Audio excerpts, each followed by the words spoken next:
우상혁이 영국 버밍엄 다이아몬드 리그에 출전하지 않고 회복에 주력합니다.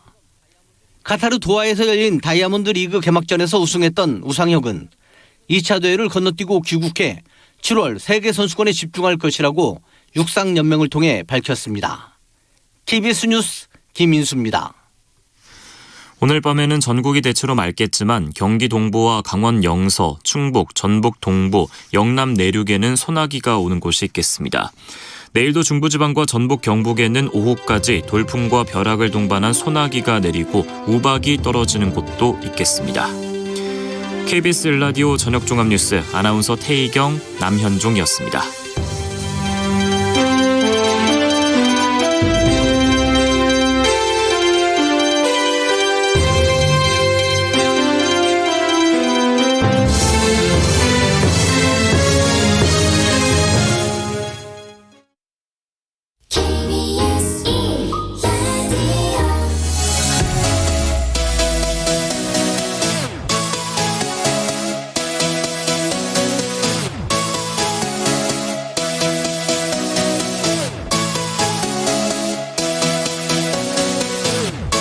KBS 열린 토론.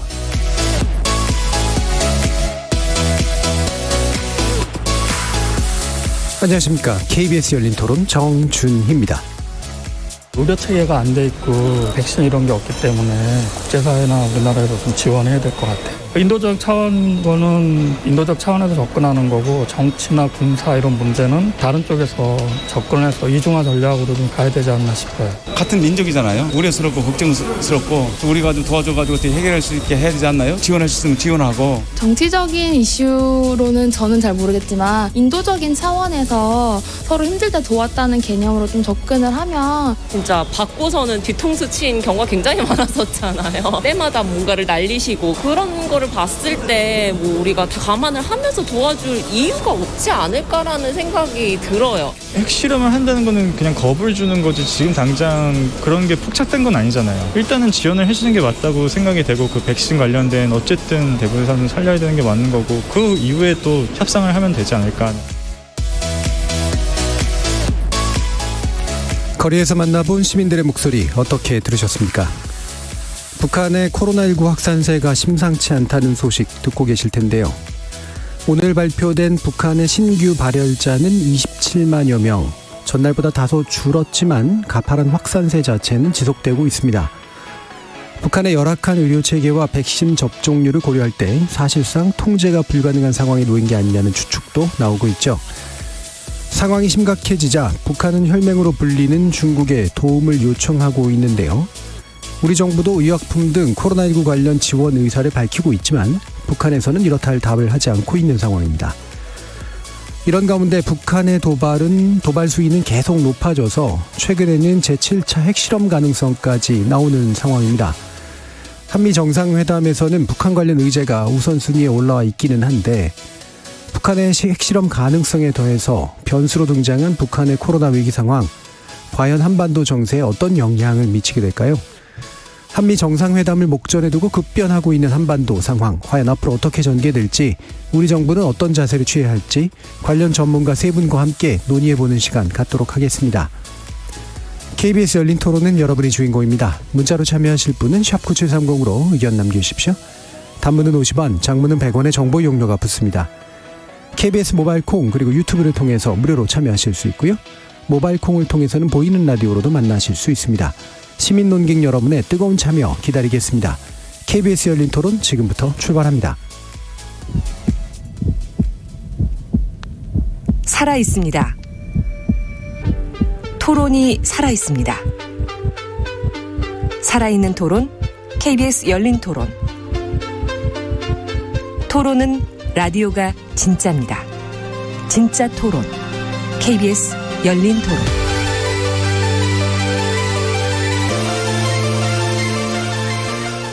오늘 KBS 열린 토론 함께해 주실 세 분의 전문가 소개해드리겠습니다. 박원곤 이화여대 북한학과 교수 나오셨습니다. 네, 안녕하세요. 자, 그리고 손효종 한국국방연구원 안보전략센터 연구위원 자리하셨습니다. 네, 안녕하십니까. 그리고 홍민 통일연구원 북한연구실장 함께해 주셨습니다. 예, 안녕하세요. 한동안 그 북한 관련된 이야기는 그렇게 많이 나누진 않았는데 상황이 나아져서도 아니고 못해져지는 것 같은데 마땅히 할 얘기가 없어지는 그런 상황들이었죠. 근데 코로나19가 이제 더해지면서 그래도 뭔가 얘기해야 되는 상황이 전개되고 있는 거 아닌가라고 판단해 봤는데요.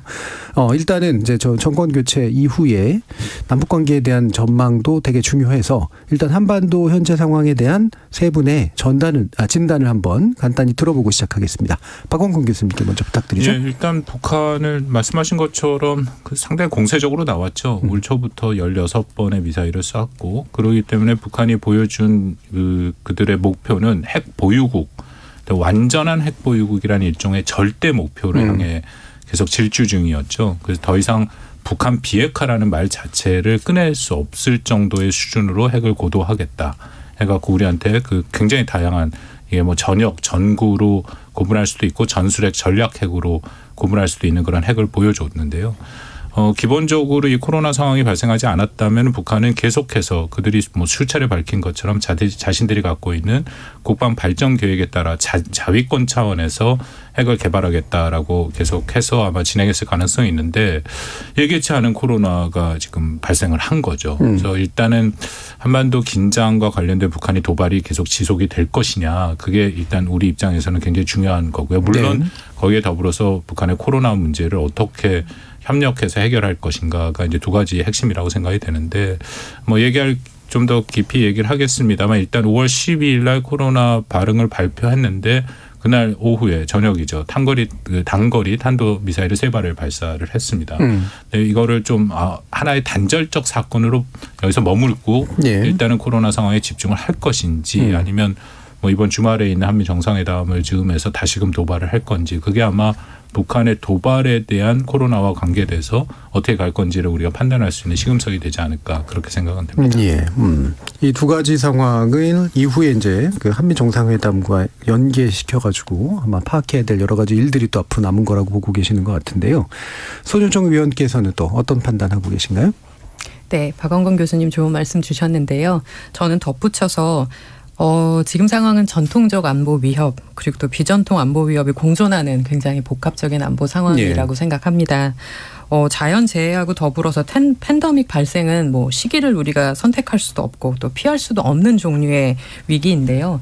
북한의 미사일 실험 발사가 지속되고 또 핵실험 가능성이 나오고 있는 현 시점에서 코로나19 발생에 따른 인도주의적인 이슈가 등장을 하면서 한반도 상황 중요한 모멘텀을 맞게 되는 것이라고 생각이 됩니다. 한편으로는 근데 불확실성에 대한 부분이지만 또 다른 한편으로는 이 변수의 발생으로 인해서 우리의 옵션이 또 열리는 기회가 될 수도 있겠다는 생각도 한번 해봅니다. 예, 현재 코로나19 상황이라고 하는 게 뭐 어떤 면에서 기회의 창이라고도 판단할 수도 있는 뭐 이게 누군가한테는 되게 불행한 일이기도 합니다만 자 그러면 홍민 실장님의 견해는 또 어떠실까요?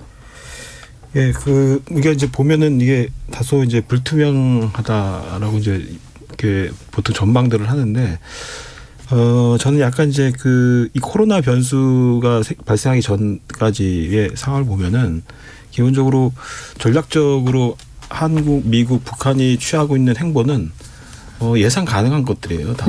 북한도 최소한 뭐 2, 3년 사이에 보였던 행태로 본다면은 전략적인 목표는 명확해 보이고 한국도 역시 여기에 대응해서 나름대로 중장기적인 국방 계획을 갖고 움직이고 또 한편에서 한미 확장 억제를 강화하겠다는 움직임이 있고 또 미국 역시도 한반도에서의 안정을 최대한 유지하기 위해서 억지력을 강화하는 부분들에 힘을 싣고 있고 그래서 기본적인 이 세 국가가 갖고 있는 전략적 방향들은 이미 어느 정도 예상 가능한 부분이고 특별하게 변동 가능성이 크게 높지 않은 상황인 거죠. 근데 다만 이제 여기서 이제 코로나라는 변수가 어느 정도의 이것에 영향을 미치느냐를 우리가 좀 판단을 해봐야 되는데 저는 그닥 그렇게 큰 변화를 가져올 것으로 보이지는 않아요. 다만 이제 북한의 전략적으로 계획하고 있던 또 전술적으로 계획하고 있던 일정들이 일정 부분 조정은 가능할 것 같아요. 근데 그것이 근본적으로 북한의 어떤 전략적 목표를 크게 변경시키거나 또 거기에 대응한 한국과 미국의 어떤 태도가 특별하게 크게 변화해가지고 뭐 굴곡줄 만든다든가 그런 개념은 아닐 것 같아요. 그래서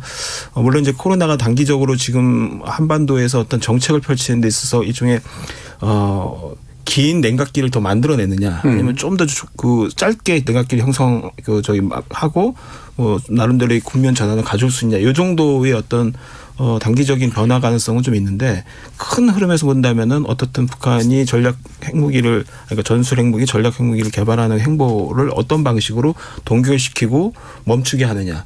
그것을 위한 외교적 해법이 있느냐. 비핵화 로드맵이 적절하게 구사될 수 있느냐. 이것이 오히려 이제 중장기적으로는 계속 늘 있는 하나의 질문이라고 봐야겠죠. 알겠습니다. 자, 그럼 코로나가 이제 그런 기회가 될지 또는 그렇지 않을지에 대한 판단을 하기 위해서 일단 북한의 코로나 상황에 대해서 몇 가지 좀 진단을 해봐야 될 것 같은데요. 손윤정 연구위원께 부탁드려야겠네요. 지금 어느 정도의 심각한 상황이라고 보고 계시는가요? 북한 그동안 인적 물적 봉쇄를 해왔기 때문에 내부 상황을 알기가 상당히 어려웠습니다. 네. 그래서 지금도 북한의 공식 발표를 참고할 수밖에 없었기는 한데요. 오늘자죠.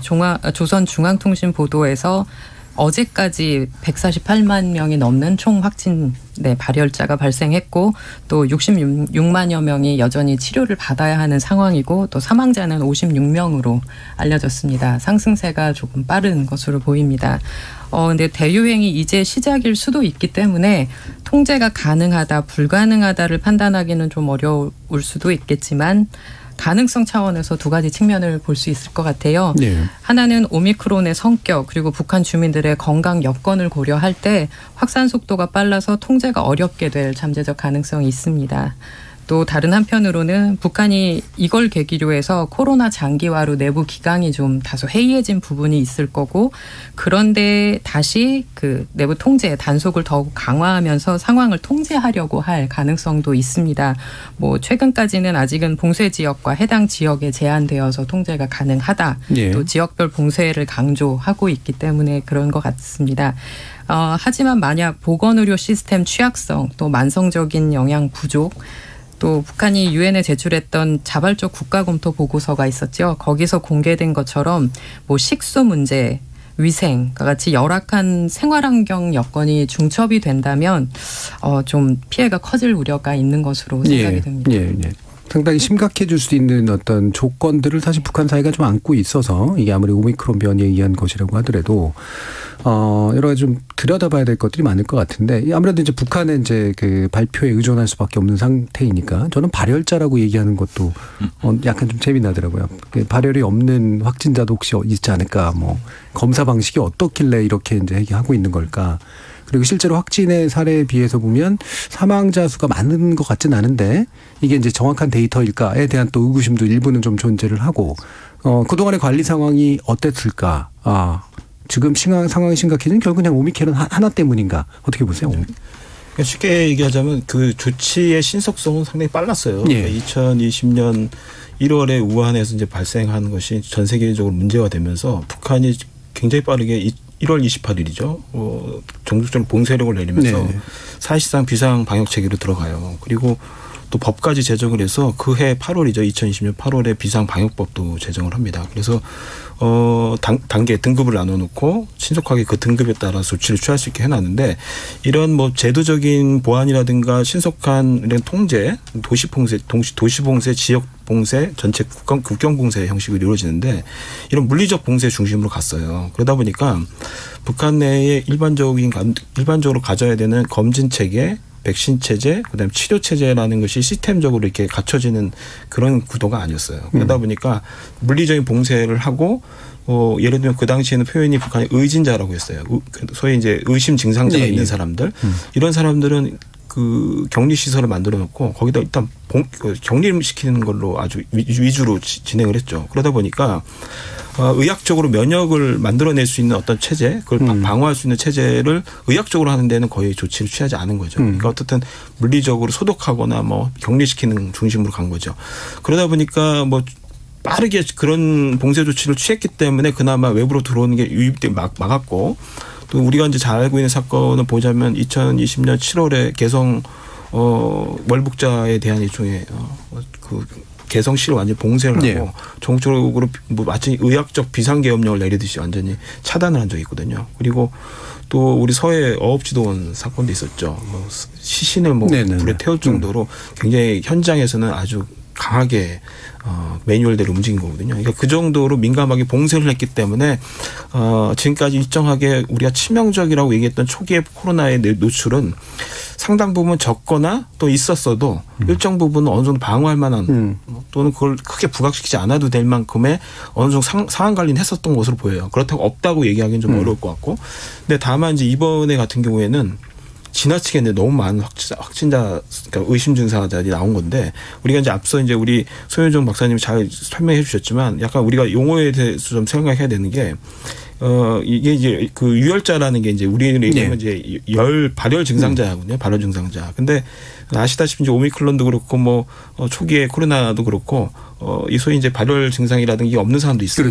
무증상자라고도 있죠. 그래서 이 무증상자까지 포함을 시킨다면은 굉장히 더 많은 수가 사실상 대상자가 될 가능성이 높고 그리고 북한에서는 확진자를 체크를 할 수가 없어요. 네. 앞서 말씀드린 것처럼 검진 체계, 백신 체계, 치료 체계 자체가 다 없기 때문에 확진자 수를 판단을 하고 나서 그 안에서 사망자 수를 이렇게 뽑아내야지 거기에 대한 비율, 치명률이 확인이 되는데 그 자체가 아예 불가능한 거죠. 그러니까 북한의 의료 체계 내에서는 그나마 문진으로 발열이 있는지를 확인하고 아니면 체크를 그냥 하는 거 방식이군요. 그러다 보니까 그 수준의 의료 체계 내에서는 발열 증상자밖에 속출할 수, 얘기할 수밖에 없게 되는 거죠. 이제 그런 측면에서 북한이 갖고 있는 지금 의료 시스템 한계, 방역 시스템 한계가 상당히 여실히 드러났고, 근데 뭐 그럼에도 불구하고 북한이 이렇게 신속하게 이제 공개한 부분은 이게 이제 그 평양에서 평양 중심으로 해서 발병을 했고, 특히 이제 4월 중대 행사를 김정은 위원장이 직접 지휘하면서 이게 있었던 그 현장에서 사실상 이게 촉발됐을 가능성이 높거든요. 그러니까 어떻든 여기에 대한 약간 통치의 책임감 이런 것도 사실상 주민들한테 유포될 수 있는 상황이거든요. 그래서 빨리 차라리 여기에 대한 공개를 하고 신속하게 움직이는 모습을 보이고 그것이 오히려 통치의 지도자의 리더십으로 이게 전환시키는 게 오히려 낫다라고 판단을 하고 아마 했을 가능성이 높은데 그럼에도 불구하고 이렇게 빠르게 그 발열 증상자에 대해서 공개하는 거는 제가 생각하기에 이거보다 더 많은 숫자가 있을 가능성이 높거든요. 확진자가. 그렇다면 오히려 그냥 이 속도로 간다면 지금 하루에 20만 명, 30만 명이래요. 자연면역. 그러면은 이거를 열흘만 하면은 엄청난 수가 돼요. 그리고 일정 기간에 되면은 굉장히 빠른 속도로 가면은 거의 인구의 한 70-80%는 그 사실상 발열 증상을 겪고 아니면 최소한 그 확진 가능성이 있는 사람들 이게 된단 말이죠. 그러니까 일종의 어떻게 보면 자가적인 면역 집단 면역 상태가 될 가능성이 있는데 사실 이게 이제 굉장히 위험한 발상이긴 하거든요. 제가 의학적으로는 뭐 물어보니까 그럼에도 불구하고 새로운 변이 가능성이 또 굉장히 빠르게 나타날 가능성이 있다는 거죠. 그런데 어쨌든 북한에서는 이런 아마 의도까지도 염두에 둔 것이 아닌가 생각이 듭니다. 저도 사실 제일 궁금했던 게 바로 그런 거였거든요. 갑자기 공개를 하기 시작했고 그렇다는 얘기는 이제 과거에 별로 이렇게 그 확진자 얘기라든가 이런 게 없었을 때는 이게 정보를 가둬서 그런 거냐 아니냐 이런 거였는데 공개를 하기 시작하는 걸 보면 그 전까지는 뭔가 통제 가능한 상태였던 거는 맞는 것 같은데 지금은 이제 그게 방향이 이제 내부적인 투명성을 위한 것이냐 또 플러스 이제 말씀하신 것처럼 이제 이른바 집단 면역을 그냥 유도하기 위한 어떤 방편으로 이해되는 측면도 있는 것이냐라는 그런 궁금증까지도 있었습니다. 뭐 관련해서도 박원 교수님도 의견도 주시면서 과연 이제 북한은 어떤 방식으로 이걸 대응하려고 할지 한번 짐작해 보도록 하죠. 뭐 북한 상황은 그들이 이제 발열자, 유혈자라는 표현을 쓰는데 그 우리가 경험을 다 했지 않습니까? 특히 이게 스텔스 오미크론이라고 얘기를 하니까 그러면은 발열 증세가 나타나는 게 10% 정도밖에 안 된다라고 얘기를 하더라고요. 그러면 실제 우리 의미로 확진자는 굉장히 높을 수밖에 없고, 근데 북한의 시스템 자체가 투명하지 않으니까 우리가 이거를 객관적으로 판단하기가 어려운데 그나마 우리한테 보여줄 수 있는 지수가 존스 홉킨스 대학에서 나오는 이제 글로벌 세계 보건 안보 지수라는 게 있습니다. 매년 나오는 거 195개국을 대상을 했는데 북한이 195위입니다. 가장 바닥에 있고 특히 대응 능력이 195위고 진단 능력은 192위입니다. 그러니까 현재 진단 능력 PCR이나 신속 항원 검사 키트 같은 게 제대로 없다라는 건 분명해 보이고요. 그렇기 때문에 이제 열로 측정을 한다. 그럼에도 뭐 전문가들이 기존에 있던 뭐 홍콩 케이스나를 놓고 보면은 사망자는 지금보다 훨씬 더 많이 나오는 것이 기본적으로 맞기 때문에 그 부분에 대해서는 북한 정부 당국이 어느 정도 통제를 해서 좀 이렇게 숫자를 조작했을 가능성도 저는 있어 보이긴 한다라고 생각이 되고요. 근데 여기서 중요한 거는 우리 홍 박사님도 말씀해 주셨는데 과연 북한이 왜 이렇게 빨리 공개를 했느냐. 아까 말씀하신 거에 동일하고 거기에 더불어서 우리가 사실 북한 체제 붕괴에 대한 연구를 하는 급변 사태 연구가 있습니다. 저도 수차례 연구를 했는데 결론은 북한이 그렇게 민중 봉기에 의해서 체제가 붕괴될 가능성은 거의 없다라는 게 대부분의 그 연구의 결론이에요. 근데 그럼에도 이게 시나리오 연구이기 때문에 하나의 시나리오가 그나마 가능성이 있다. 민중 봉기가. 그게 바로 전염병이 경제적인 어려움과 겹쳤을 때 그럴 때 주민들이 북한 상황에서는 더 이상 견디지 못하고 체제에 대해서 저항을 할 수 있다라는 거거든요. 그거는 저는 의미가 있다고 판단이 됩니다. 그렇기 때문에 오히려 김정은이 직접 나서서 아주 공개적으로 그리고 우리가 상식적으로 생각해도 이게 전국을 다 통제하고 이 정도의 발열자가 나오는 거를 그들이 원래 하던 방법으로 숨길 수는 없거든요. 그럼 어쨌든 외부에 다 알려질 수 있는 거고 그리고 최근에 한 4일 동안의 행보를 보면 김정은이 직접 나서서 이 사태를 끌고 가는 모습들을 계속 보입니다. 밤에 가서 뭐 약국을 간다든지 2시 반에 정치국 회의를 연다든지 하는 모습을 통해서 흔히 말하는 이제 애민 사상 그리고 이런 어려움에 자기가 끌고 가니까 자기를 믿고 따라와라. 그러면서도 특히 일부는 질책을 하죠. 특히 관료들이나 질책을 하고 결국은 군까지 동원하는 모습. 그러니까 어쨌든 이게 굉장히 체제에서는 위기감이 느껴지긴 합니다. 이것을 그래서 잘 조정을 해서 잘 통제를 해서 넘어가면 괜찮은데 만약에 안 되면 아까 홍 박사님 말씀대로 이게 뭐 북한 사람들도 알 거 아닙니까? 4월 달에 계속해서 일종의 축제를 했고 지방에 갔던 사람까지 다시 불러올려서 사진을 수천 명과 찍어냈기 때문에 그거에 대한 책임이 어떤 형태로든지 북한 내에서 주민들이 굉장히 어려운 상황에 있으면 물을 가능성이 있거든요. 그러니까 북한 체제로서는 이건 저는 굉장히 심각한 도전에 직면해 있다라고 느낄 거라고 생각합니다. 그럼 관련해서도 한번 의견들 주시죠. 실제로 이게 이제 뭐 굉장히 심각해지는 상황이 오면 당연히 책임을 묻게 될 텐데 뭐 대충 잘 넘어간 게 리더십으로 극복했다라고 또 포장을 할 수도 있겠습니다만 홍민 실장님 어떠세요? 근데 저는 뭐 사실 이게 통치의 어떤 명분이라든가 통치를 하는 사람의 어떤 도덕적인 어떤 그 우월성, 뭐 이게 일종의 우위감, 뭐 이런 것들이 필요한데 이제 그런 측면에서는 지금 이제 박 교수님 말씀하신 건 아까 제가 말씀드린 것처럼 그 리더십이 상당히 중요한 부분이 요소거든요. 그런데 이게 뭐 체제의 어떤 특별한 균열을 가져오거나 뭐 이럴 수준이냐라고까지 본다면 그런 정도까지 가지 않을 정도의 관리는 충분히 될 가능성이 높다고 보는 게 지금 이제 오미크론이 북한에서 일단 물론 사망자 숫자로 이제 나타나는 부분도 있지만 우리가 알다시피 이게 증상 자체가 상당히 경미한 부분이 있습니다. 그러니까 우리 일반적으로 뭐 백신 접종 이후에도 오미크론 걸렸을 때 증상이 무증상이거나 거의 뭐 감기기 정도 수준으로 나타났던 부분이 있거든요. 그렇기 때문에 북한 주민들이 사실 그 평소에 이 그 코로나에 대한 공포감, 위협감이 상대적으로 우리보다는 좀 덜했을 가능성이 있어요. 그리고 지금 실제 앓고 있는 그 병의 증상이 그 정도로 치명적으로 주민들이 공포심을 느낄 정도는 아니다. 다만 이제 국가에서 여기에 대해서 굉장한 엄격성을 막 요구하려고 하고 여러 가지 그 제도적이거나 아니면 지금 조치들을 막 내놓기 때문에 정부가 당국이 잘하고 있구나 또는 굉장히 중요한 상황이구나라는 건 인식은 하는데 그 자체가 굉장한 뭐 공포로 다가올 정도가 되느냐 그거는 아니라고 보여지고 또 하나는 뭐냐면 김정은 위원장이 이제 당 정치국 회의를 하면서 그 얘기했던 조치의 내용들이에요. 한 7가지 정도 이렇게 조치를 얘기를 하는데 그중에 여러 가지 내용 중에 주목할 부분이 뭐냐면 그렇게 굉장히 초특급 방역 체계에 해당되는 거를 지시를 하면서 거기에 준하는 얘기를 하면서 완전한 지역 봉쇄거든요. 국정 봉쇄, 도시 봉쇄, 생활 단위별, 주요 단위별로 다 봉쇄를 하는 건데 그럼에도 불구하고 경제개발 5개년 계획에 해당되는 그 농업 부문 또 그다음에 건설 부분, 그다음에 공장 기업소 관련된 부분들에서는 대부분 생산 활동을 정상적으로 하라는 거예요.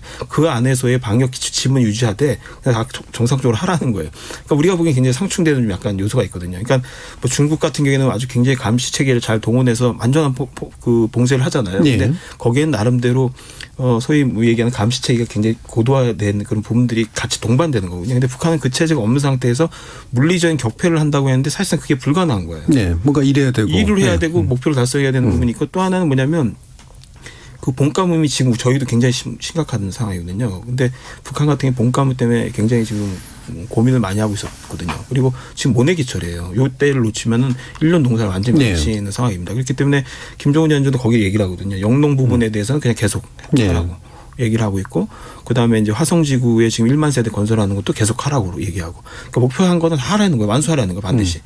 그러니까 이건 굉장히 상충되는 거군요. 그렇죠. 격리하는 것과 이건 상충되는 거거든요. 그러니까 어떻든 이제 김정은 위원장 판단에는 그 정치적으로 주민들에게 주는 메시지에서는 굉장히 철저하게 지도부가 통제하는 것처럼 보이게끔 이미지화되는 부분들이 있는데, 실제 부분에서는 상당 부분은 생산 활동을 정상화하면서 일정 부분 이것을 집단 면역 형태로 일종의 거쳐갈 수 있다라는 정도의 생각을 하고 있는 부분도 있는 것 같고, 그리고 실제 그 내용들을 보면은 과거 그 2020년 7월에 개성 봉쇄 당시에 최대 비상방역을 첫 번째 발동했었거든요. 이 번째가 두 번째고, 그때 조치에 비하면은 오히려 뭐 학교 휴교령도 없고, 전체적으로 통제의 강도는 조금은 더 낮아요. 지금의 어떤 이런 확산이라든가 이런 것이 지금 하는 추세에 비해서는 굉장히 약하게 느껴지거든요. 그러니까 저는 어떤 면에서는 이게 그 일정하게 주민들에게는 약간 그냥 지나가는 하나의 어떤 그 유행병처럼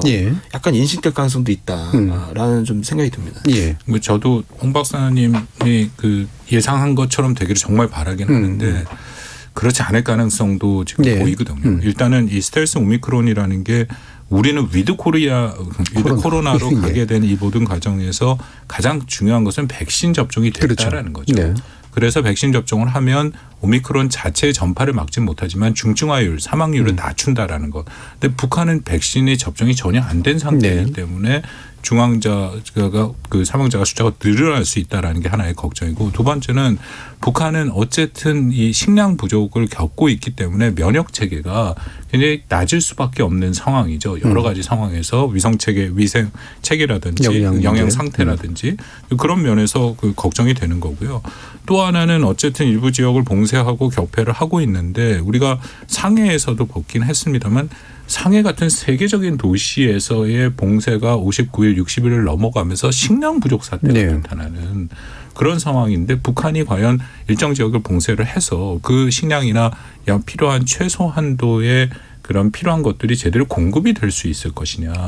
그런 문제들이 같이 지금 얽혀 있거든요. 그것이 잘 해결이 되면 이것을 뭔가를 해결해 나갈 수 있지만, 아니면 굉장히 악순환의 고리로 빠질 수 있다. 그러니까 나중에 좀 말씀을 드리겠습니다만, 제가 생각하는 결국 북한의 해결 방법은 한국을 비롯해서 국제사회의 지원을 문을 열고 받는 수밖에 없는 거거든요. 그런데 그거를 끝까지 거부를 하고 굉장히 제한된 형태로 간다면 그 어려움이 굉장히 어려워질 수도 있다. 저는 그렇게 판단합니다. 저도 조금 덧붙이자고 하면 아까 두 분 말씀에 플러스해서 이전에도 비공식적으로는 혹시 그 안에서도 확진자가 나온 것이 아니냐라는 보도들이 나오기도 했습니다. 근데 공식적으로 인정하지는 않았었죠. 근데 북한 당국도 알고 있을 겁니다. 델타가 굉장히 치명적이었던 것에 비해서 오미크론은 조금 덜 치명성을 대신 확산 속도는 빠른 특징을 갖고 있다는 거를요. 그래서 지금 확산 속도가 빠른 것이 이제 오미크론의 특징인 것으로 보이는데요. 말씀하신 것처럼 스텔스 오미크론 이런 거를 알 수 있는 그런 뭐 체계적인 능력이나 이런 부분 잘 모르기 때문에 그래서 지금 시점에서는 오미크론의 경우에서는 공개를 하는 게 델타보다는 살짝 덜 부담이었었지는 않았을까 하는 생각도 좀 들었습니다. 그리고 감염병의 양면성이 있죠. 한 가지는 통치력의 위기를 혹시 가져오지 않을까. 내부 관리, 또 한편으로는 통제를 오히려 용이하게 하지는 않을까, 양면성 있습니다. 그래서 지금 김정은 위원장 입장에서는 인민대중 제일주의, 또 우리 국가 제일주의를 표방하고 있기 때문에 거기에서 실질적인 업적을 보여야 하는 그런 기로에 서 있을 수도 있고, 또 박원건 교수님 말씀처럼 외부 도움을 받아야 하는 정말 선택의 순간이 올 수가 있는데, 그거는 꼭 보건의료 차원뿐 아니라 또 홍민 박사님 말씀 주신 것처럼 수해 복구, 또 지금 가뭄에 대한 대응, 이런 복합적인 재난 대응 측면에서도 아마 좀 필요로 할 수 있겠다는 생각이 듭니다. 이게 참 궁금한 게 그런 거더라고요. 방금 다들 얘기해 주시긴 했습니다만, 현재 같은 그 모습을 보이는 게 이게 일종의 사실은 실험장 같은 그런 느낌 같은 게 좀 있거든요. 그러니까 전 세계가 한 번도 해보지 못한 그래서 백신도 없는 상태에서 치료제도 마땅하지 않은 상태에서 우리는 늘 이제 이게 급증할 때 문제를 의료 체계 붕괴를 보통 다 이제 걱정했던 거니까 게다가 봉쇄도 완전히 할 수 없는 이유는 또 경제 문제도 겹쳐 있는 건데 이게 실제로 북한이 좀 다 한꺼번에 다루어야 되는 이제 그런 상황이잖아요. 근데 이게 현재 같은 모습을 보이는 게 한편으로 통제하면서 한편으로는 일상을 열어놓는 게 북한식 위드 코로나인지 일종의 고육주체이거나 또는 이게 굉장한 뭔가 나름의 방책인지 이런 부분들이란 말이죠. 이제 거기가 관련해서 이제 그 아까 우리 박원 교수님 얘기했지만 저는 이제 북한의 의도가 그렇다는 거고 그게 정상이라는 얘기는 전혀 아닙니다. 그렇죠. 근데 어떻든 북한이 장기적으로 이 계속 세계적으로 변이종이 나타날 수 있는 여러 가능성에 대응하기 위해서는 백신 체계 도입을 해야 되는 건 뭐 맞는 것 같아요. 그리고 거기에 대한 맞는 의료 시스템이 이제 도입이 돼야 되고 근데 이제 제가 이번에 북한이 이렇게 그 갑작스러운 공개라고 생각을 하면은 이거는 그 전에 뭐 뭔가 은폐하고 있다가 공개하는 것처럼 뭐 이렇게 볼 수 있는데 그 전에 뭐 그런 확진자가 나왔다는 정보가 있으면 우리가 이제 그걸 갑자기 공개했다 이렇게 얘기를 할 수 있지만 그 정보가 없는 상태에서는 이게 뭐 과거 인정 안 하고 있다 갑자기 인정한 것처럼 이렇게 얘기하는 건 사실 말에 어폐가 좀 있거든요. 그래서 제가 얘기하는 건 뭐냐면 북한이 지금까지 취했던 이 봉쇄 중심에 완전히 격리시키는 방식으로 전 세계에서 유례를 찾아보면 완전히 격리시킨 상태에서 백신 체계를 전혀 도입하지 않는 시스템. 그러니까 이게 전 세계적인 추이를 보면 지금 대체적으로 이제 코로나에서로부터 일상을 정상화시키는 쪽으로 이제 추이가 바뀌어가고 있어요. 근데 북한이 그렇게 해서 나름대로 확진자가 크게 나지 않는 상태를 유지했는지 모르지만 이 정상성으로 수렴되기 위해서는 뭔가 어떤 단계가 좀 필요할 거라는 판단했을 수도 있다고 봐요. 지금의 봉쇄로만을 가지고는 세계적으로 좀 뭔가 코로나로부터 일상성을 찾아가는 거에서 뭔가 단계를 거칠 수 없는 굉장히 계속 이 상태를 유지하거나 뭔가 면역체계를 새롭게 완전히 도입하거나 이 둘 중에 뭔가를 해야 되는데 어떤 것도 하기 어려운 굉장히 모호한 지점이 있었다고 보거든요. 그래서 어쨌든 그 세계적인 그 정상성을 찾아가는 추이에 뭔가 그 수렴되고 편입되기 위해서는 오히려 이제 이 오미크론의 증상이 나타났을 때 이거를 적극적으로 차라리 공개를 하고 아예 그냥 이 체제에 맞는 집단 면역이든 뭐 어떤 형식을 갖추고 그 이후에 이제 거기에 관련된 치료제라든가 이런 것들이 국제사회로도 도입되고 하는 과정들을 일정하게 좀 염두에 뒀을 가능성을 좀 배제할 수 없다고 봐요. 그러니까 이걸 단순히 막 마지못해 물론 이제 그 이 확산 수치가 너무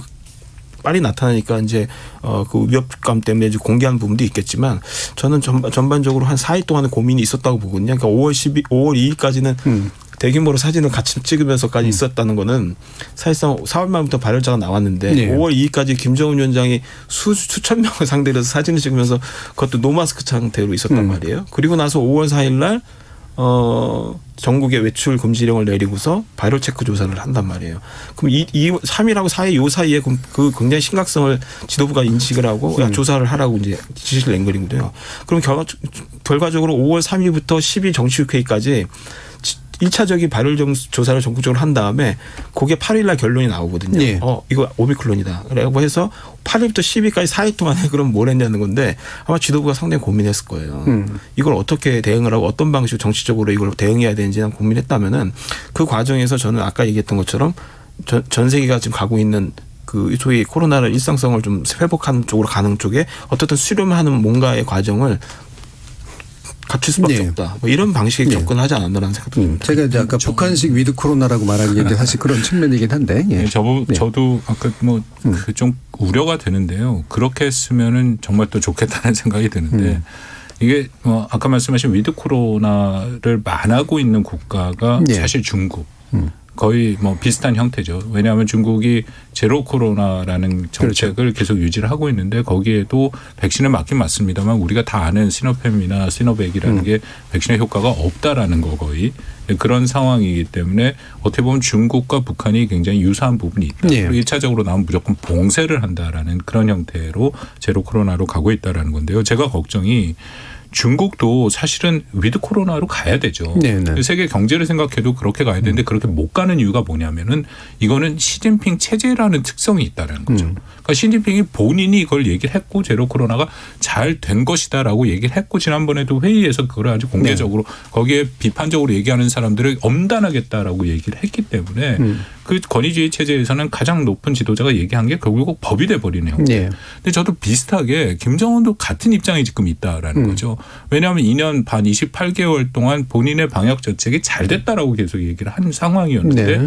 갑자기 이런 상황이 와서 방역 정책을 바꿔서 백신을 접종을 한다든지 아니면 다시 외부의 지원을 받는다든지 하는 것은 북한 체제는 어떻게 보면 중국 체제보다 더 경직돼 있기 때문에 그거를 인정해야 되는 상황이 왔을 때 그걸 어떻게 북한 주민들한테 얘기를 할 수 있을까, 설득할 수 있을까. 예. 그러니까 그런 부분이 저는 굉장히 걸리는 부분이 있거든요. 예, 예. 그래서 어쩔 수 없이 저는 좀 오픈한 경우는 있는데 근데 오늘도 결국 뉴스에 나왔습니다만 중국한테 가서 조용히 가서 그걸 갖고 왔잖아요. 네. 근데 그런 형식으로 갈 가능성이 조금 더 크지 않아. 그렇다면은 이거를 통제하는 게 여전히 굉장히 어려울 수 있다. 정치적인 요소가 그 안에 저는 작용을 하고 있다라고 봅니다. 예. 그러면 이게 이제 중국한테 지금 이제 도움을 요청하는 게 이제 얼마나 급해서 생기는 일일까를 한번 좀 볼 필요가 있을 것 같은데요. 근데 주로 보면은 사실 상당히 통상적인 의료 장비들에 좀 가깝거든요. 이게 이른바 백신 대응식의 이제 방식이라든가 이렇게 지원을 요청하는 외부에가 아니라 중국에만 딱 해서 주로는 이제 해열제라든가 뭐 이런 식의 것들 또는 기타의 이제 의료 대응을 위한 기본적인 장비들을 요청하고 있는 것 같은데 어느 정도 좀 심각하게 보면서 중국에 요청하고 있는 것 같으세요? 손정 의원님께서 보시기에. 일단 아시는 것처럼 중국도 지금 상하이가 공세인 락다운인 상황이고 또 베이징으로 확산이 될까 봐 굉장히 신경 쓰면서 방지를 하고 코로나를 관리하고 있는 상황입니다.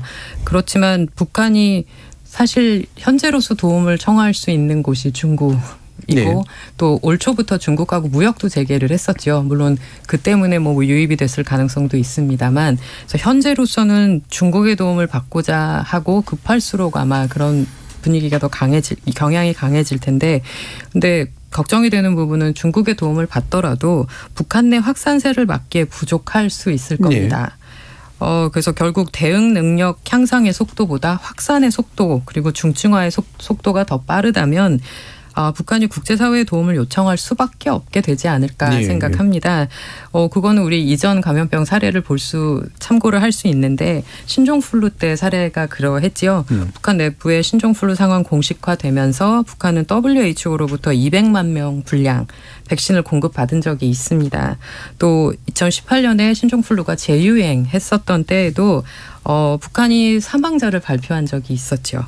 그리고 WHO의 백신 지원뿐 아니라 유니세프의 예방법 교육 그리고 국제적십자 연맹의 긴급 기금 지원 이런 것도 이루어진 적이 있습니다.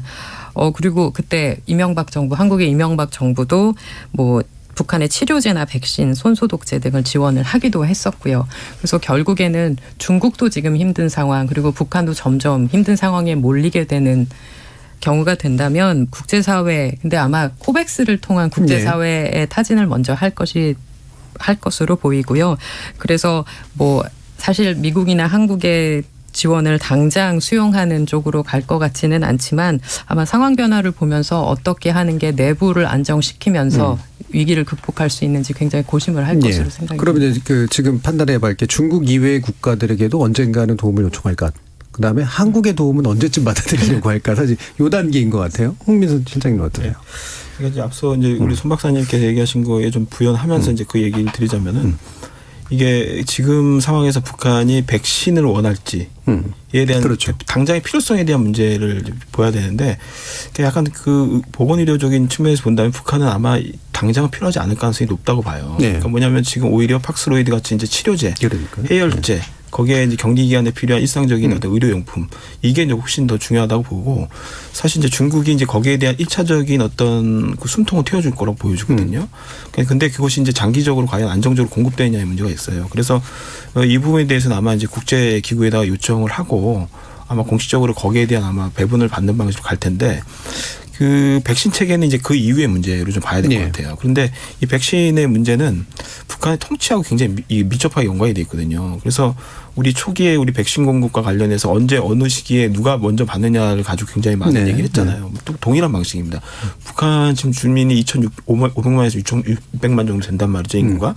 그런데 여기서 최소 2회분 정도를 맞는다, 접종을 한다라고 치면 5천만 회분이 예. 필요해요. 근데 지금 소위 코백스를 통해서 이제 배분받은 거는 거기 한참 못 미치는 횟수인 것도 있고, 그게 한번 배분받기 위해서는 최소 아무리 빠른 그 절차적인 걸 하더라도 3개월에서 6개월 이상 걸릴 가능성이 있거든요. 들어온 데까지만. 예. 그러니까 굉장히 많은 시간을 또 소비를 해야 되는 부분인데, 당장 이제 그런 정도의 시간과 그 정도의 안정적 공급이 확보될 수 있느냐. 그게 만약에 그러니까 소위 이제 적은 양이 들어오고 불안정하게 들어온다 그러면 오히려 통치상에 상당히 문제가 생기거든요. 일종의 어떻게 보면 누구는 주고 누구는 안 준다라는 것이 오히려 북한 사회에 더 불안감을 조성하고 통치 질서에 어떤 더 해가 될 수도 있거든요. 이제 그런 측면에서 백신 체계 도입은 북한이 약간 통치 체제에 어떤 정도의 안정성에 기여할 수 있냐 부분과 굉장히 연동이 돼 있다. 그래서 아마 이제 북한 향후에 그 한국이라든가 국제사회가 뭔가 지원을 하거나 체계를 갖춘다면은 일정 부분 이제 현실적인 북한의 요구, 아까 얘기했지만 치료제와 회열제, 그다음에 격리 기간에 필요한 용품들, 그다음에 아주 실용적으로 마스크 같은 것들, 이런 용품들을 중심으로 해서 국제기구와 협력하는 방식으로 해서 지원을 하는 그 모양새를 갖춰야지, 직접적 지원 제한을 한다는 거는 외교적인 차원에서는 굉장히 중요하다고 봐요. 그러니까 우리가 이 한반도의 정세 관리를 하는 데 있어서 미국이나 한국이 일정하게 그런 도덕적인 어떤 그 지원 의사를 갖고 있다. 그거는 뭐 핵 실험을 하든 뭐 관계없이 어떻든 그런 인도적 그 지원 의사를 갖고 있다라는 것은 상당 그 외교적인 부분에서 중요하긴 하거든요. 근데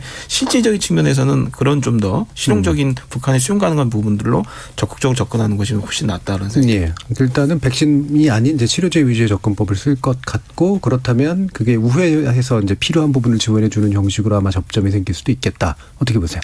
뭐 저도 당연히 동의를 합니다. 예. 지금 백신이 아무리 빨리 들어가더라도 mRNA 계통은 이제 콜드 체인이 필요한 것들이 많기 때문에 그게 제재도 걸리거든요. 그래서 물론 패스트 트랙이라 해서 제재를 면제를 받을 수 있고, 미국은 그거에 대한 의지가 있다라고 저는 판단을 해서 갈 수는 있는데, 그래도 한 달 이상 걸린다. 근데 그렇게 되면은 북한은 이미 확산이 돼서 이걸 최고세를 넘어가는 시점이기 때문에 백신은 저도 홍민 시장님 말씀대로 이건 좀 시간이 걸리고 그건 중장기적으로 가야 된다. 그거보다는 당장 필요한 것들을 해야 되는데, 그거는 뭐 당연히 우리가 필요하다는 걸 인정을 하는데, 근데 그 과연 그걸 어떻게 효과적으로 전달할 것이냐에 이제 문제가 걸려 있는 거라고 생각이 되거든요.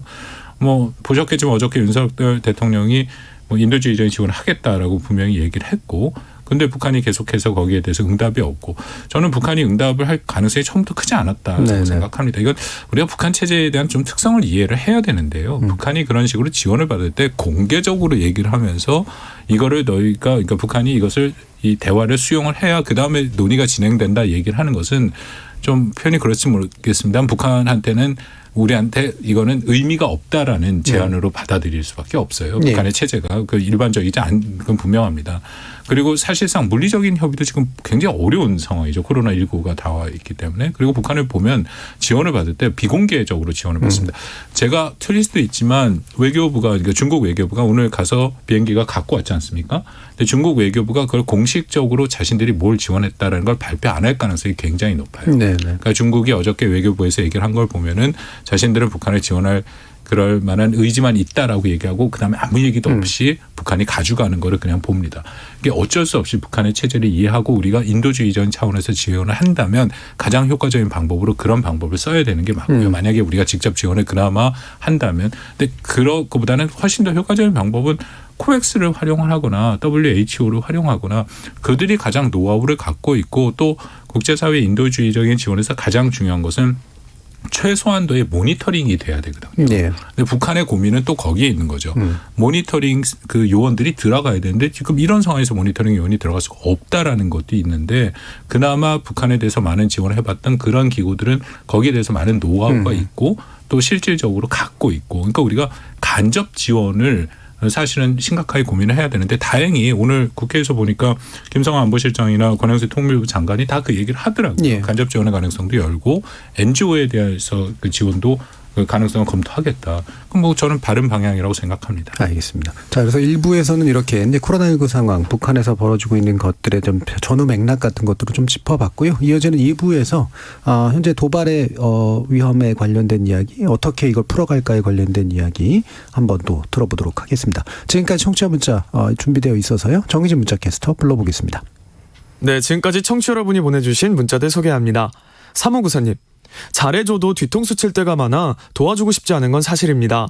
더군다나 도와주겠다는데도 응답을 않고 있으니 말입니다. 하지만 코로나 바이러스는 북한뿐 아니라 전 세계에도 위협적이라 인도적인 차원에서 도와주는 게 맞다고 봅니다. 어려울 때 도와주는 건 마땅한 도리이기도 하고요. 아마 한미 정상회담이 끝난 직후에는 우리의 도움을 받아들이지 않을까 예상해 봅니다. 9449님, 사람이 죽어가고 있는 상황입니다. 실리보단 명분 아니겠습니까? 인명을 구하는 게 우선입니다. 마법의 성님, 세계에서 가장 폐쇄적인 나라가 북한인데 얼마나 사망자를 숨기고 있을지 모르는 일입니다. 북한에 인도적 지원을 한다고 한들 백신이나 의약품이 주민들에게 제대로 보급이 될지도 의문입니다 해주셨고요. 7574님, 북한이 이번 코로나 사태로 체제가 붕괴되거나 국가 기반이 무너지는 건 아닐지 모르겠습니다. 북한 상황이 예상보다 심각하고 많은 사람들이 죽게 된다면 김정은 체제도 존립이 어려워지지 않을까요? 김영현님, 이번 기회에 통일을 하는 건 어떨까요? 북한도 더 이상 폐쇄적으로 나라를 다스릴 게 아니라 선진 기술과 문물을 받아들여야 할 때입니다. 물론 준비가 안 된 통일은 우려되지만 이번 기회로 통일에 다가갈 수 있을 겁니다.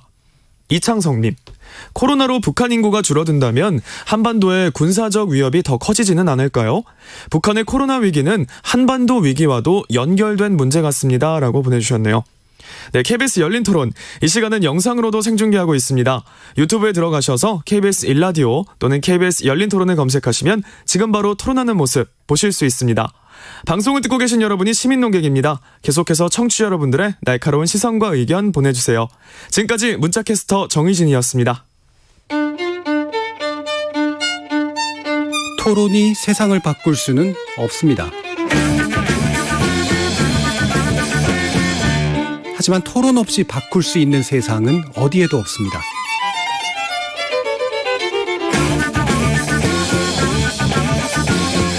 세상의 선한 변화를 갈망하는 당신. 정답이 아니라 질문의 힘을 믿는 당신. 우리 KBS 열린 토론에서 만납시다.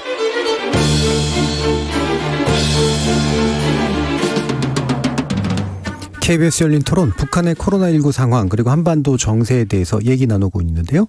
손효정 한국국방연구원 안보전략센터 연구위원, 홍민 통일연구원 북한연구실장, 박원곤 이화여대 북한학과 교수, 이렇게 세 분의 전문가와 함께하고 있습니다. 자, 지금 무력도발 관련된 이야기를 이제 이어가게 될 텐데요. 7차 핵실험을 할 수도 있다라는 얘기까지 나오는데, 손효정 연구위원님, 실제로 가능성이 높습니까? 어떻습니까? 최근에 풍계리 3번 갱도가 핵실험 수준으로 복구되었다. 그리고 7차 핵실험 준비 정황이 포착되었다는 분석이 나온 바가 있습니다.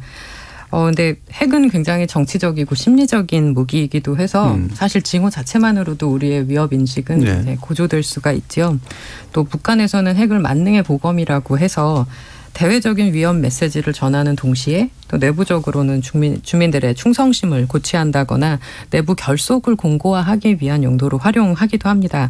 그래서 이렇게 핵이 되게 복잡한 상징성을 갖고 있기 때문에 북한으로서도 핵실험에 있어서는 치밀한 상황 분석 그리고 또 전략적인 판단이 전제가 돼야 그걸 시행을 할 수가 있을 거라고 생각이 되는데요.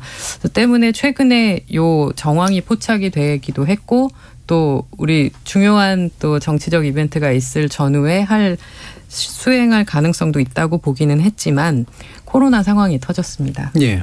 그래서 현재 코로나 상황이 악화되면서 영향을 일부분 받을 거라고 생각이 됩니다.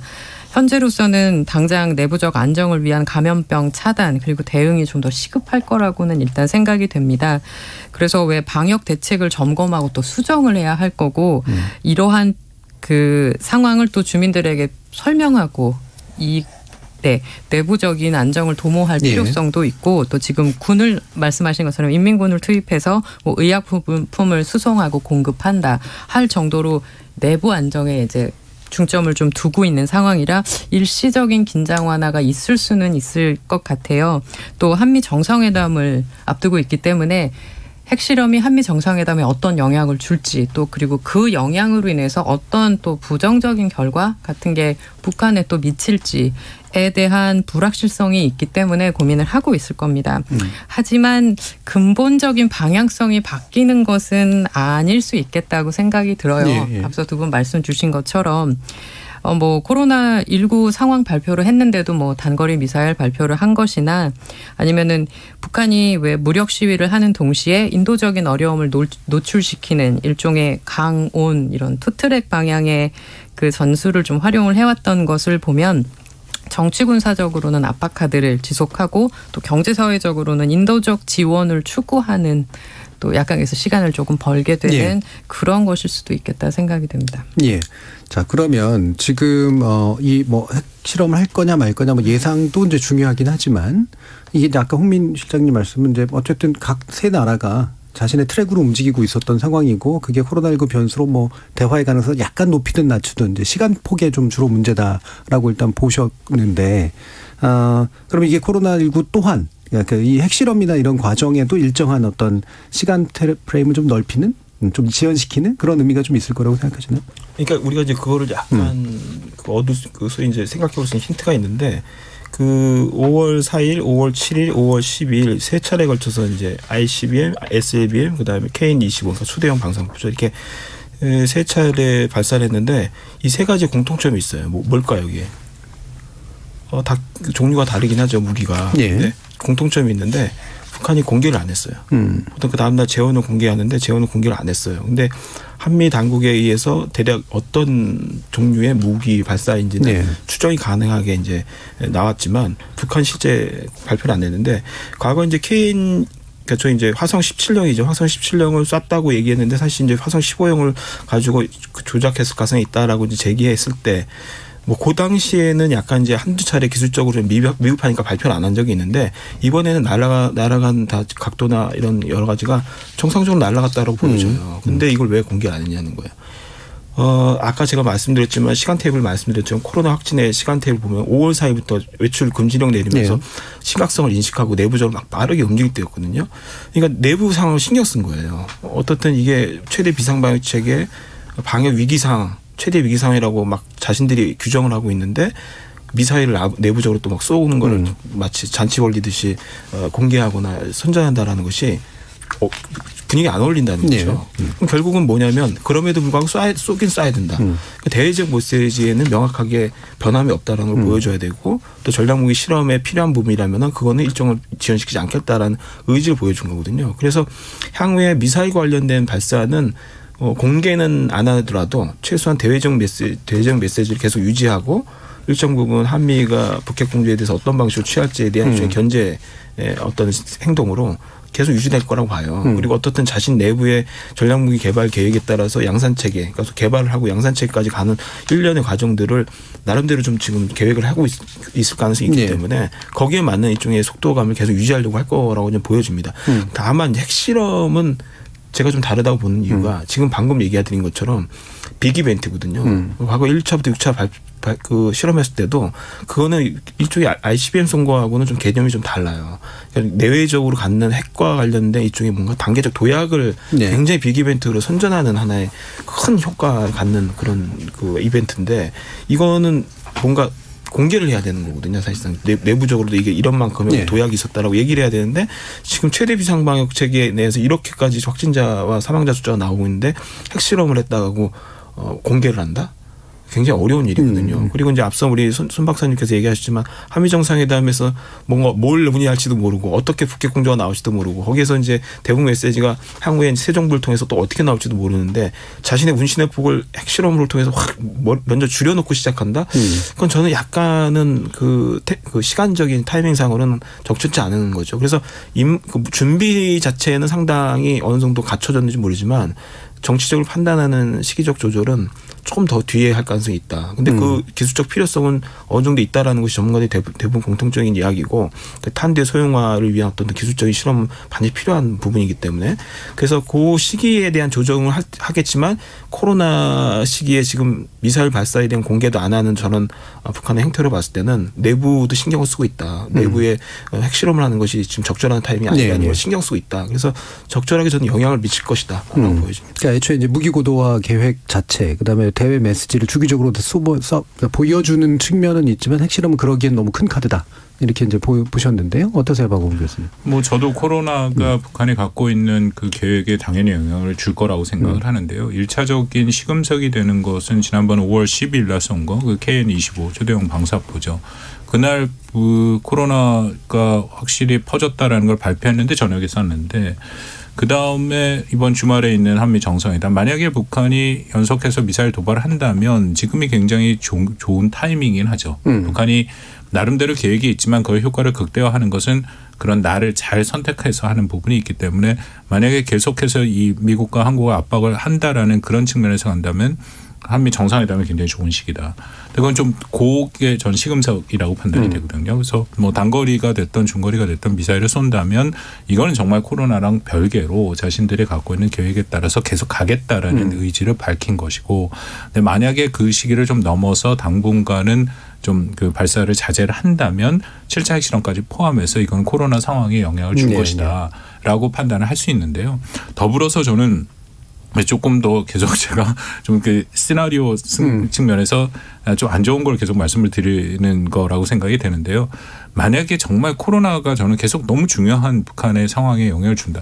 이 코로나가 제대로 통제가 안 되면 그 아까 말씀드린 것처럼 북한의 그 주민들이 동요할 수 있고 그러면 북한의 지도부에서는 이 동요를 내부적으로 이것을 통제를 하지 못한다면은 외부의 긴장을 조성을 하는 형태로 갈 가능성이 있거든요. 이게 우리 흔히 말하는 이른바 북한의 벼랑 끝 전술 형태가 되는 거죠. 물론 거기까지 가기에는 상당히 극단적인 상황까지 나와야 되는데 저도 그 상황을 완전히 배제할 수는 없다. 그러니까 그렇기 때문에 코로나를 지금 어떻게든지 통제하는 것이 매우 중요한데 만약 그렇게 가지 않는다면 북한이 오히려 한반도의 긴장을 더 조성함으로써 북한 주민들한테 우리가 흔히 말하는 그 피포위 의식이라 해서 이건 위협을 받고 있다라는 식으로 해갖고 북한 주민의 그 불만을 외부로 돌리는 행태로 갈 수도 있다. 그러니까 역시 코로나가 굉장히 중요한 변수를 작동하고 있다는 것은 동의합니다. 네, 양면적으로 작동을 할 수도 있겠네요. 코로나 때문에도 핵실험을 그냥 원활하게 하기는 어렵기도 하겠지만 동시에 그게 너무 심한 내부 문제를 불러일으키면 오히려 그 카드를 써야 되는 상황이 올 수도 있겠다라는 그런 말씀으로 일단 이해가 되고요. 자, 그러면 이제 뭐 시간이 많이 남진 않았습니다만 한미 정상회담 토요일 날 예정돼 있습니다. 어떻게 얘기가 나눌까? 나눌 얘기가 도대체 뭘까 사실은? 그리고 우리 정부가 새 정부가 이제 출범하면서 이제 북한 문제를 좀 다룰 수 있을 만한 나름의 방침과 계획이 좀 잘 준비되어 있다고 생각하시는지 포함해가지고 한번 얘기를 나눠볼 텐데요. 뭐 문 전 대통령 대북 특사 얘기까지 나오고 있기 때문에 이 부분에 대한 이제 판단도 한번 여쭈면 좋을 것 같습니다. 일단 박 교수님 어떠세요? 뭐 근데 사실은 이번 그 한미 정상회담에서 뭔가 그 구체적인 결과 나오기 굉장히 어렵다라고 생각이 돼요. 두 가지 측면인데요. 왜냐하면 윤석열 정부가 시작이 된 지 얼마 안 됐기 때문에 전체적인 대북 정책이라든지 미중 간의 전략에서 확실한 정책 방향을 아직 수립을 못한 상태이기 때문에 이런 상황에서 뭔가를 구체화하기는 어렵다라는 거고요. 두 번째는 한미 정상회담에서는 작년 5월 20일 문재인 정부 때 나온 한미 정상회담이 워낙 포괄적이고 중요한 내용들이 그 안에 다 망라가 돼 있기 때문에 그거보다 어떻게 새롭게 나오는 것이 쉽지 않다. 근데 그럼에도 이번 한미 정상회담이 저는 매우 중요하다고 생각하는 게 어쨌든 한미 관계를 상징적으로 보여주는 의미가 있고요. 또 하나는 한국과 미국이 생각하는 이 정책의 어젠다의 우선순위가 다릅니다. 뭐 우리가 뭐라 그래도 바이든 행정부의 바이든 대통령이 동선 자체가 중국을 견제하겠다라고 하는 그 의미를 너무 갖고 한국에 오는 거기 때문에 당연히 또 윤석열 정부에 대한 기대를 여러치로 보여준 것도 중국에 대한 견제에 적극적으로 동참하기를 원하는 모습이 있고 반면에 우리 입장에서는 사실 북한 문제가 제일 중요하죠. 그리고 윤석열 정부가 후보 시절부터 얘기한 확장 억제를 비롯해서 북한이 단기간 내에 굉장히 핵을 고도화했고 미사일을 고도화한 것은 사실이니까 우리 입장에서는 확장 억제라는 건 얘기가 길어져서 길게 말씀 못 드리겠습니다만 사실상 실효성이 굉장히 떨어질 수밖에 없는 것은 분명하거든요. 그렇다면 어떻게든지 우리는 우리는 핵에 대한 대응 능력을 미국한테 의존하고 있으니까 거기에 대해서 미국한테 지금보다 훨씬 더 제도화가 강화된 형태의 뭐 제가 얼마 전에 어디 하나 쓴 게 지금 얘기가 되고 있는데 예를 들어서 상호 방위 조약을 개정해서 거기에 확장 억제라는 것을 집어넣는다든지 그건 굉장히 높은 수준이 되거든요. 조약은 양국 그 의회에서 비준을 받아야 되기 때문에 그러니까 그런 부분이 우리 정부 입장에서는 더 중요한 어젠다다. 근데 그 두 개를 어떻게 맞출 것인가가 이번에 굉장히 중요하게 우리가 결과로 봐야 될 거다라고 생각합니다. 그러니까 바이든 정부는 이제 중국 억제가 목적이고 한국 정부 새 정부는 확장 억제 또는 핵무기에 대한 억제력을 확보하기 위한 어떤 좀 더 고도의 관계를 만드는 게 목적이기 때문에 이게 어떻게 교환이 될까? 홍민 실장님. 네, 뭐 저도 이제 유사한데요. 그 뭐냐면 그 지나치게 많은 구체적인 내용들을 다루기에는 시간도 부족하지만 다룬다고 해서 별로 좋은 그 결과가 나오지는 않을 것 같아요. 왜냐하면 많은 얘기를 할수록 어떻든 북한에게 주는 메시지가 너무 많아지고 또 거기에 대한 일종의 문신의 폭이 좀 좁아질 수 있거든요. 그래서 오히려 차라리 굉장히 포괄적인 형태의 그 공감대 정도를 확인하는 메시지들이 교환되면 적절할 것 같고 특히 이제 지난해 5월에 있었던 한미 정상회담에서 이미 굉장히 많은 포괄적인 내용들이 합의가 됐어요. 그리고 세부적인 내용까지 들어와 있을 거고 그렇기 때문에 지금 독자적으로 또 뭔가의 새로운 이야기들이 업데이트되기에는 너무 많은 그 소위 시간 차이가 크게 나지 않는다는 거죠. 이제 그런 측면에서 아마 포괄적으로 확장 억제력에 대한 일종의 강조가 어떤 형태로든 메시지가 나오는 부분 이게 이제 대중국용이기도 하고 대북한용이기도 한 거죠. 그래서 그 부분에 대한 일종의 메시지가 이제 어떤 방식으로 나오는지에 대한 부분이 포괄적으로 하면서 굉장히 우리가 관심을 가져야 되는 부분이고 지금까지 바이든 대통령이 그러니까 바이든 행정부가 취해왔던 대북 정책의 그 기본적인 모습을 보면은 굉장히 그 신중해요. 신중하다라는 건 어떤 면에서는 굉장히 뭔가를 안 한다는 관심이 오히려 없어 보인다는 것까지도 보여지는데 어쨌든 그 경고나 억지에 대한 부분도 강조를 하지만 기본적으로는 대화의 공간, 외교적 해결에 대한 공간을 굉장히 균형 있게 제시하려고 굉장히 노력을 하거든요. 근데 그 균형이 크게 깨진 적이 없어요 지금. 그렇기 때문에 이번에 와서도 오히려 그 확장 억제력에 대한 아주 기본적인 강조는 하더라도 최소한 외교적 공간에 대해서는 균형 있는 어떤 강조를 할 가능성이 높다고 보여지거든요. 근데 그것이 저는 이쪽 부분 지금까지 앞으로 얼마간은 상당히 필요한 자세라고 보여져요. 그러니까 최소한 한미가 새로운 정부 차원의 새로운 정부가 어떤 방식으로 북핵 공조를 하느냐의 모습이 북한이 향후 전략무기 개발하는 데 있어서 어쨌든 명분을 삼을 중요한 소스들이거든요. 그래서 거기에 대해서 뭐 좀 비밀거리를 주지 않으면서도 강한 억제력에 대한 부분들을 확인하는 그 정도의 스탠스를 갖는 것이 좀 적절하다라는 좀 생각이 들고요. 사실 이제 이번에 그 코스 방한 그 바이든 대통령이 방한했을 때 코스가 문재인 전 대통령의 양산을 방문할 일정이 어떻게 확정이 되는지 모르겠어요. 또 그리고 DMZ 방문도 있고요. 그래서 두 가지가 다 좋은 상징적 의미를 갖는다고 봐요. 그러니까 하나는 DMZ 방문이라는 건 한미 소위 연합태세에 대한 상당히 중요한 강조 그리고 이 분단 체제에 대해 인식을 한다라는 중요한 메시지를 주고 있기 때문에 북한에 대한 경고이기도 하고 한국 국민들에게 주는 이런 동맹에 대한 어떤 자긍심 뭐 이런 부분도 주시는 부분이 있고 한편에서 문재인 대통령을 만약에 방문한다는 거는 물론 이제 개인적 친분이라든가 그 한미 간의 정상 간의 기존에 가졌던 신뢰를 보여주는 측면도 있지만 어떤 면에서는 한미가 약속했던 이야기들 특히 이제 작년 5월에 그 정상회담 공동성명에는 남북 합의 기존의 북미 합의를 계승하고 인정하겠다는 또 그런 내용도 사실 적극적으로 우리 한국의 노력에 의해서 반영된 부분도 있거든요. 그러니까 어쨌든 그런 부분에 대해서도 인정하는 그러니까 다시 한번 재확인하는 의미도 행동에 있다고 봐요. 그렇기 때문에 두 가지 행동이 갖는 상징성들을 잘 활용하는 부분들 이런 것들이 아마 한미 정상회담에서 적절히 구사된다면은 아마 향후에 좀 실마리를 풀어갈 수 있는 공간은 생기지 않을까라는 생각이 듭니다. 예. 코스 얘기를 하셔서 저는 저녁 만찬 얘기를 하시나 이번에는 출장 뷔페인 것 같던데 뭐 이런 생각을 잠시 했습니다. 네, 손현정 의원님. 저는 한미동맹 차원에서 조금 한 발짝 나가서 보면 이번에 한미 정상회담이 이제 한국의 새 정부 출범 이후 첫 정상회담이라는 의미 분명히 있습니다. 또 서로 간의 기대감을 교환하는 자리가 될 거라고 생각이 돼요. 그래서 한반도 현안에 대해서 논의를 할 것이고 또 지금 또 북한의 코로나19 상황도 논의될 가능성을 저는 예상을 해봅니다. 근데 서로 간의 아까 기대감이라고 말씀드린 게 미국의 입장에서는 동맹 강화와 소다자 협력 이런 부분에서 한국이 어떻게 참여를 할 것인가 그런 기여하는 모습을 보일 것인가에 대한 기대감이 있을 것이고 또 한국으로서는 우리 새 정부가 그 자유주의의 가치를 중요하게 여기는 부분에서 또 미국과 함께 가치를 공유하는 부분이 있기 때문에 미국에 대한 그런 기대감 플러스 북핵 공조나 상호 방위의 문제 그리고 북한 문제에서 어떻게 돌파구를 찾고 그 돌파구에서 한국이 주도권을 좀 갖게 되는 부분들 이런 부분들을 기대감을 갖고 논의를 할 수도 있지 않을까 생각을 합니다. 근데 물론 미국의 최근에 이렇게 행보들을 보면 또 정책적으로 보면 북한의 강경 행보에 대해서는 원칙적으로 입각을 해서 대응을 할 것이라고 생각이 되고 하지만 또 코로나19 인도적 지원의 문은 또 열어놓는 그런 메시지의 균형을 좀 유지하려고 미국 바이든 대통령은 움직이지 않을까 하는 생각입니다. 그래서 어쨌든 서로 교환을 하는 거가 있다고 한다면 기대감과 또 실질적인 방안들, 대응들 거기에 대해서 공동 성명에 그것이 나올지 안 나올지는 모르지만 거기에 대한 논의를 하지는 않을까 하는 기대가 있습니다. 네. 그럼 박원 교수님, 우리가 이게 지금 바이든 정부가 이제 와서 얘기할 게 중국 문제일 테니까. 근데 지금까지 이제 그 윤석열 원래 당선인 시절부터 후보 시절부터 해서 계속해서 이제 중국 견제에 상당히 동참할 듯한 모습들을 보였잖아요. 실제로 그렇게 논의가 좀 진행될 거라고 판단하시나요? 몇 가지는 이미 확인이 된 건데 IPEF에서 인도태평양 경제 프레임워크 이거는 사실 바이든 대통령이 작년 10월 동아시아 정상회의에서 얘기한 개인적인 어젠다거든요. 그리고 그간 문재인 정부 하에서도 지난 몇 달간 상당히 논의가 됐고 그래서 아마 여기서 공개적으로 출범을 선포할 가능성이 있다. 근데 IPEF라는 것이 바이든 행정부가 말하는 소다자주의의 두 가지 틀, 경제의 핵심이고요. 이쪽 반대쪽에는 이제 오커스가 안보의 핵심인데 둘 다 중국을 견제하는 거죠.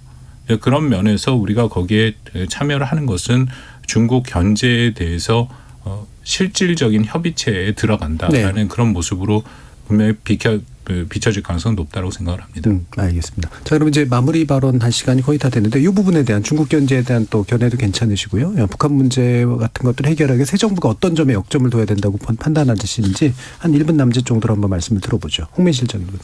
예, 그 윤석열 정부에서 이제 국정 과제도 발표를 했고 사실 이제 북한 비핵화에 대한 원칙론에 입각해서 선결적으로 비핵화가 이루어지는 것에 따라서 거기에 대한 상응 조치로서의 경제적 보상이라든가 이런 것이 따라간다는 이제 기본 틀이 있거든요. 근데 이제 이게 나름대로 아마 이제 전 정부와의 차별성이라는 측면은 좀 있는 것 같아요. 어떤 면에서는 지나치게 이제 그 북한에게 호의적인 태도가 어떻게 보면 북한의 비핵화 핵 개발을 갖다 오히려 방지한 측면 이런 것들까지 이제 고려해서 아마 얘기한 부분인데 일정 부분은 그 원칙론이 우리에게는 굉장히 설득력이 있지만 저는 이제 이런 생각을 합니다. 그러니까 이거는 그냥 한국 정부만 얘기하는 것이 아니라 미국도 마찬가지, 국제사회도 마찬가지인데 이제 전략적인 소위 이제 현실론을 이제 가져와야 될 때가 아닌가 생각이 듭니다. 그러니까 그 말은 뭐냐면 이 정도의 핵무기 고도화 수준, 다종화된 형식, 그 다음에 이렇게